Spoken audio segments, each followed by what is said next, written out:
Laissez-moi vous parler d'un régime de pension exclusif aux entrepreneurs, qui est d'autant plus pertinent depuis la réforme fiscale du ministre Morneau par laquelle il est devenu beaucoup plus complexe et voire impossible dans certaines situations de faire du fractionnement de revenus entre l'entrepreneur et son conjoint-conjointe et ses enfants majeurs comme on le faisait avant.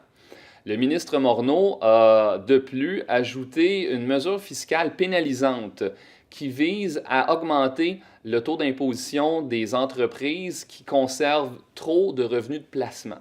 Alors, plusieurs entrepreneurs avaient établi une façon de constituer un fonds de pension en laissant de l'argent dans leur compagnie, mais maintenant, ça peut être pénalisant si le revenu de placement est de plus de 50 000 par année.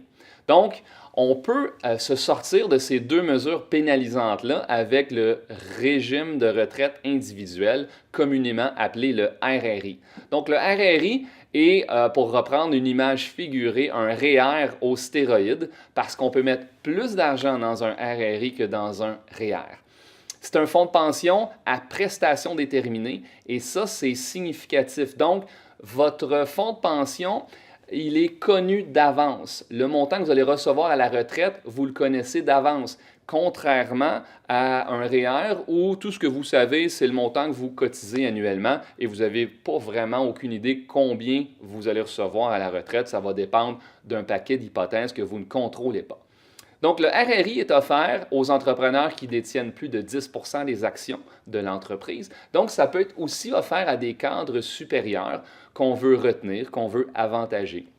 On connaît à la retraite le montant qu'on va en retirer et de plus, c'est insaisissable des créanciers de l'entreprise, mais aussi des créanciers de l'actionnaire.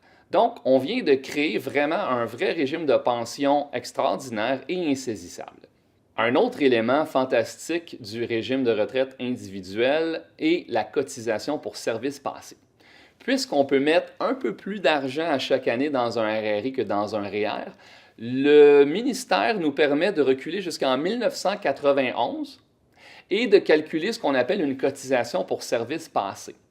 Ça nous permet, dans certains cas, de créer un RRI en date d'aujourd'hui et d'avoir une cotisation pour services passés qui, dans certains cas, peut aller jusqu'à 100, 125, 135 000 d'un seul coup.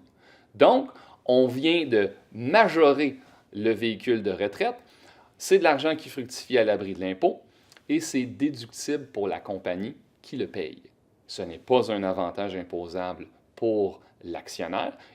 Cette personne-là, que ce soit lui ou elle, s'imposera au moment des retraits à sa retraite. En terminant, il n'y a pas que des avantages. Le RRI a le principal inconvénient qu'on a besoin d'un actuaire pour le mettre en place et d'une révision à tous les 4 ans avec l'actuaire. Ceci dit, ça reste un véhicule fantastique. Donc, si vous êtes propriétaire d'entreprise, vous avez plus de 45 ans et vous gagnez plus de 75 000 par année, c'est le véhicule fiscal tout désigné pour vous bâtir une retraite dorée